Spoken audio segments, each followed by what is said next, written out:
Hello বন্ধুরা, আজকে আমি তোমার শোনাবো এক রাজকন্যার গল্প। এক রাজা আর এক রানীর একটি মেয়ে ছিল। মেয়েটি দিনে দিনে বড় হয়ে গেল।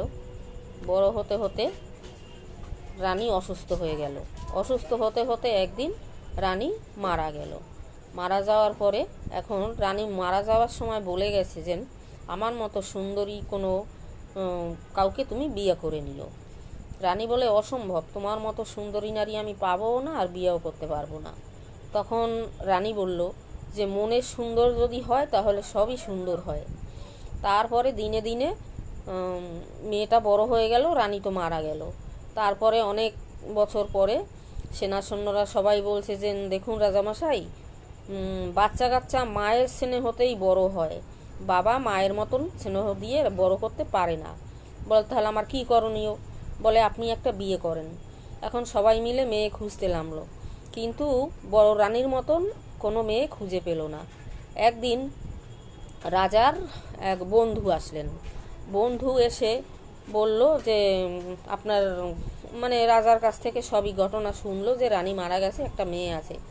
তারপরে মেয়েকে ডাকলো, মেয়েকে দেখে বলল বন্ধু যে তো পুরো রানীর মতন হয়েছে, এ তো খুব রানী। তারপরে তখন রাজার মনে একটা প্রশ্ন জাগলো যে এই তো তাহলে আমার রানীর মতন, তাহলে একেই সিংহাসনে বসানো যাবে। তক্ষুনি রাজামশাই গিয়ে মেয়েকে বললেন। বলার পরে মেয়ে অস্বীকার গেলেন। অস্বীকার যেতে মেয়ে চারটে শর্ত দিলেন যে একটি চাঁদের মতন একটা জামা লাগবে, সূর্যের মতন একটা জামা লাগবে, একটা তারার মতো জামা লাগবে, আর একটা আলখাল্লা লাগবে। সব কিছুই সব তারার মতো চাঁদের মতো সব এনে দিলেন। তারপরে একটা আলখাল্লা বানিয়ে দিলেন পশু পাখির পালক ঠালক গাছের পাতা পোতা দিয়ে। এখন ওই নিয়ে মেয়ে একদিন বেরিয়ে গেলেন। বেরিয়ে যেতে এক রাজ্য ছেড়ে আর এক রাজ্যে চলে গেলেন। চলে যাওয়ার পরে এখন একটা গাছের তলায় ঘুমিয়ে পড়েছে। এর মধ্যে ওই রাজার সেনা সৈন্যরা ওই মেয়েটাকে দেখতে পেয়েছে, গিয়ে রাজার কাছে বলল। বলার পরে ওই সেনা সৈন্যরা মেয়েটাকে তুলে নিয়ে গেল। তুলে নিয়ে যেতে এখন ওই রাজামশাই কি করবে, ওই ওনার রান্নাঘরে ওই মেয়েটা কাজ করতে শুরু করলো।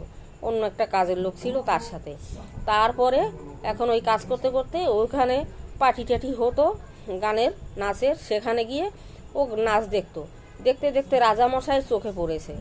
রাজামশাইকে কিছুদিন ধরে ও স্যুপ বানিয়ে দিত। স্যুপের মধ্যে ওর আংটি চেইন কানের সব কিছু খুলে খুলে দিত। ওইটা রাজামশাই ফলো করেছে। ফলো করার পরে ওর সাথে সব ঘটনা খুলে বলল। বলার পরে ওই রাজার সঙ্গে ওর